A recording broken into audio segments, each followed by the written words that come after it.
21 de octubre. San HLLARION. Más 371. La primera edad de la Iglesia fue la de las persecuciones que se desataron contra ella, suscitadas principalmente por el Imperio Romano durante 3 siglos. A esa sucedió una era de paz iniciada por el emperador Constantino, que en el año 313 declaró lícito el culto cristiano y él mismo se convirtió al cristianismo. Si en la primera floreció principalmente la fe heroica de los mártires, que ornaron a la Iglesia con la púrpura de su sangre, en la segunda viéronse pulular ejemplos de virtudes sólidas y perfectas, como frutos propios del árbol de la Iglesia.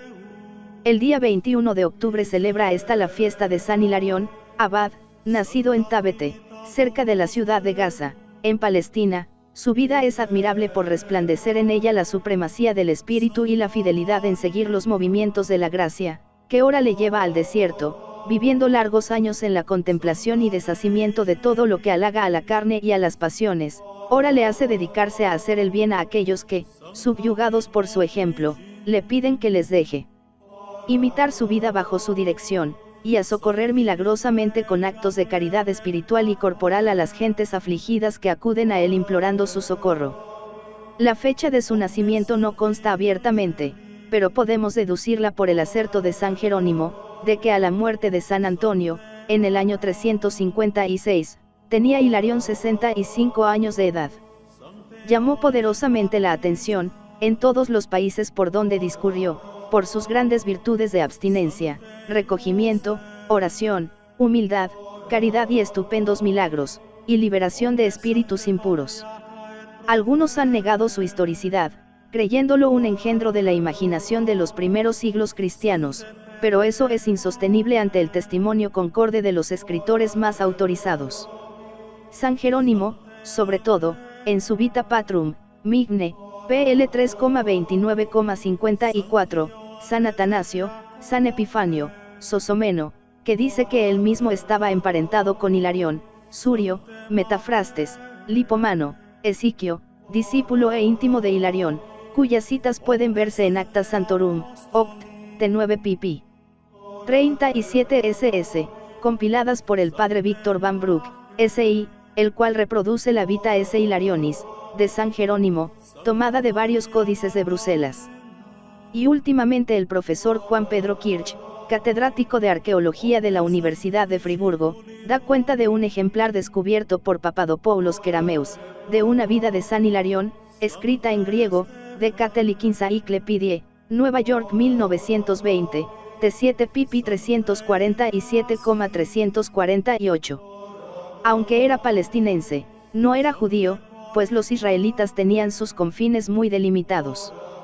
Era, pues, la suya una familia pagana, de posición acomodada. Según lo describe San Jerónimo, cuando salió de su casa para ir a cursar los estudios a Alejandría, emporio entonces del saber humano, era un jovencito de 15 años, rubio, de complexión delicada, pero dotado de un alma noble, una voluntad férrea y hambriento de la verdad, cualidades todas que se adaptaban a maravilla para recibir la fe cristiana, la cual, de hecho, recibió en Alejandría.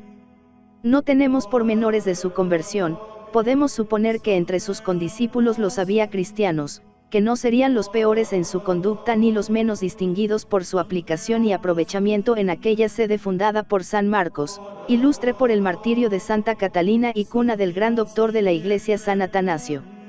Características de los grandes santos es el conformar su vida con su fe, yendo hasta las últimas consecuencias mientras que el vulgo se contenta con una medianía, no negando la fe y, en lo moral, cayendo y levantándose, gracias a la segunda tabla de salvación después del bautismo, el sacramento de la penitencia. Hilarión oyó hablar de aquel anacoreta que en el desierto de Egipto llevaba una vida de ángel sobre la tierra, que lo había renunciado todo por imitar más de cerca a Cristo, y no por curiosidad, sino con sincero deseo de aprovecharse, se fue en busca del abad Antonio y lo halló en la Arcadia, extenso territorio desierto en el delta del Nilo. Dice San Jerónimo que, cuando San Antonio vio a San Hilarión, le dirigió este saludo: Vani venisti, Lucifer, qui mane oriris, bienvenido, Lucifer, que te levantas al amanecer, que es la frase que en el profeta Isaías se refiere al ángel caído y que San Antonio la aplica en sentido contrario a Hilarión. 2 meses, dice el padre Van Broek, permaneció con el santo anacoreta, para observar sus costumbres, guardar en su corazón sus palabras y conformar después su vida con aquella. Cuando a los 26 años volvió al hogar paterno se encontró con dos acontecimientos: habían muerto sus padres y quedaba constituido dueño de una pingüe herencia. Lo primero, claro está, le causó dolor, pero, en cuanto al propósito que llevaba en su corazón, le libraba de los lazos que pudieran impedírselo. Cuanto a lo segundo, al contrario, de suyo, era algo que podía aprisionarlo por el amor a las riquezas y a las comodidades.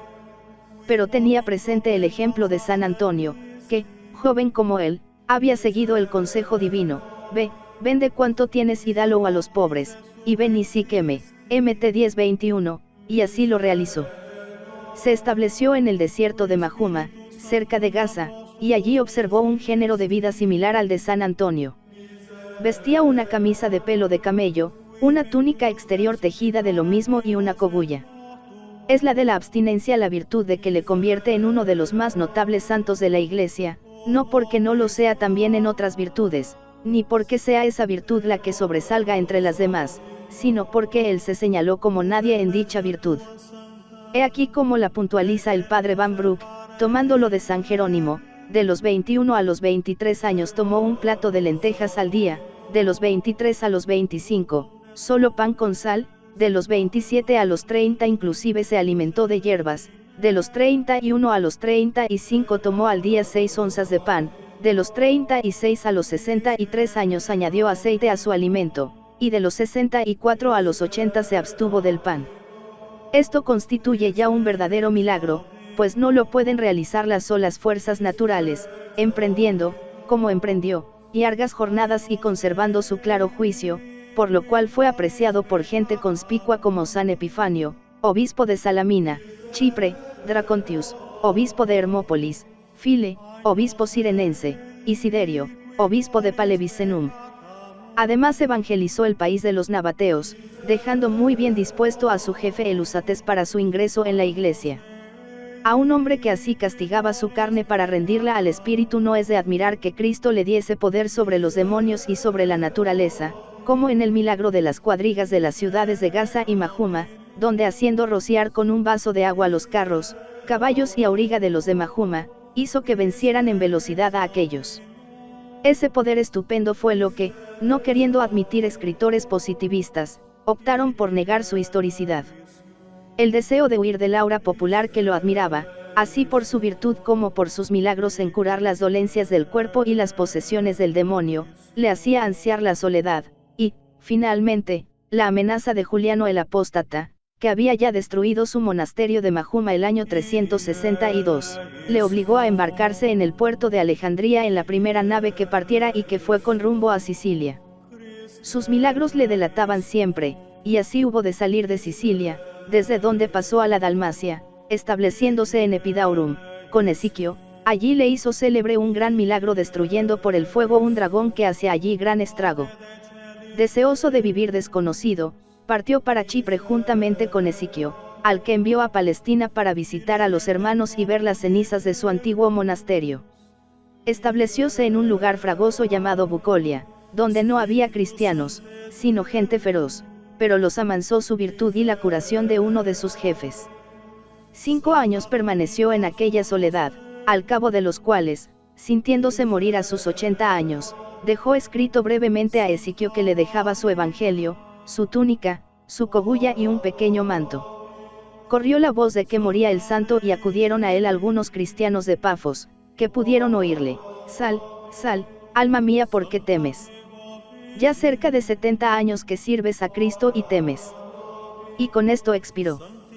Llegó la noticia a Esiquio en Palestina, que partió al punto para Chipre, personándose en el lugar de la sepultura y, simulando querer vivir allí, trasladó ocultamente las reliquias del santo, que con avidez fueron recibidas en Chipre, en Palestina y en toda el Asia Menor.